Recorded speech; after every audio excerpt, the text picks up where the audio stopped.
Have you ever heard the story of Pocahontas? I'm certain that you've heard it at least once.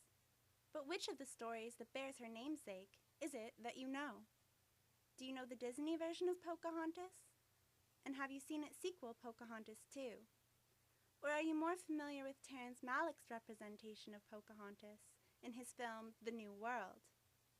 Perhaps you are better acquainted with James Cameron's caricature of the stereotypical Indian princess, represented by the character Neytiri in his film entitled Avatar. As a non-Indigenous Canadian woman, my initial perceptions of Pocahontas were informed by the Euro-colonially constructed Pocahontas myths propagated by popular culture mediums. As an Indigenous studies student, I have engaged in a process of unlearning the Pocahontas myths that hegemonic mediums guise as historical truths, and I have come to understand the power of stories. Although Disney's animated representation of Pocahontas and Terrence Malick's depiction of Pocahontas in his production The New World have divergent narratives, they both claim to be based on the true story of Pocahontas. Conversely, though Avatar classifies under the category of fantasy, the characters it depicts represent real identities, and its narrative of colonial conquest is indicative of a real colonial history and forebodes an ominous neo-colonial future. In these popular culture representations of Pocahontas, two aspects of the story of Pocahontas' life are stagnant and recurrent. Pocahontas is always depicted saving colonist John Smith. Further, a romance between the Indian princess and the colonizer always ensues. Ironically, neither Pocahontas' saving of Smith nor her romance with Smith are proven facets of the historical record.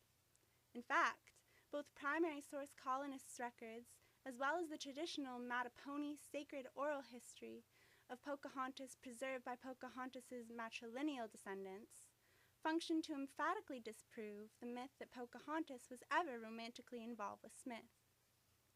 Mattaponi history also asserts that Pocahontas never saved Smith, nor was Smith's life ever threatened by the Powhatan peoples.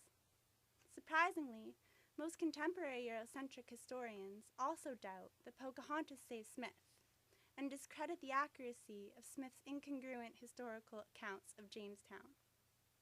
So why then do popular culture representations of Pocahontas insist on depicting her saving Smith? The version of the Pocahontas story, which states that she saved and was romantically involved with Smith, supports the Euro-colonially constructed ideology of an Anglo-Saxon manifest destiny that rhetorically justifies Europe's history of colonial conquest, embodies the nationalism of ex-colony nation-states, and influences contemporary Euro-North American socio-political ideologies. So it turns out that the stories of Pocahontas that most of us are familiar with are historically inaccurate myths, which have been created in order to place Pocahontas' body, spirit, and memory into the service of colonial history and the neo-colonial present. But at what cost? In the process of appropriating Pocahontas as a Euro-North American symbolism, popular culture representations of the Pocahontas myths romanticize and hypersexualize Pocahontas, as she is both anglicized and othered by images that racialize and gender her identity. These stereotypical images of Pocahontas render Indigenous female identity as a location of violability, and have catalyzed violence against Indigenous women, such as the phenomena of Canada's overwhelmingly disproportionate demographic of missing and murdered Indigenous women. Matoka, Pocahontas, Amanute, Lady Rebecca, left no written record of her life story, but her matrilineal descendants preserved her history over the past 400 years. According to the Mattaponi, Pocahontas' life story goes like this. She never saved Smith, and she never betrayed her peoples. She was kidnapped by the English colonists. Her Powhatan husband was murdered, and she was separated from her firstborn son.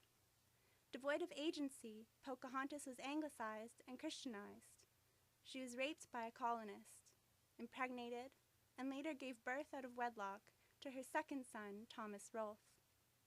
Subsequently, John Rolfe married Pocahontas in a union which enabled him access to the sacred and elite tobacco-curing knowledges held by Powhatan priests. that helped him to produce financially lucrative crops of tobacco. Pocahontas was brought to London as an exhibit evidencing that Virginia's savages were assimilable.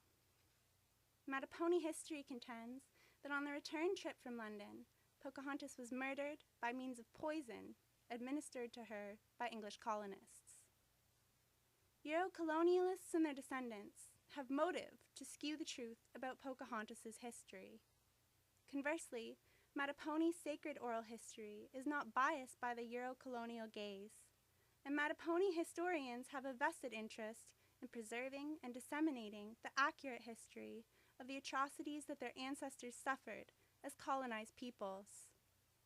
Whether or not you are capable of expanding your paradigms of knowing to acknowledge and accept the validity of the sacred Mattaponi oral history of Pocahontas, one thing is for certain. Euro-colonial accounts of Pocahontas render the true story of Pocahontas a mystery, lost amidst the self-aggrandizing journals of colonists who colored history with their partisan beliefs and alliances.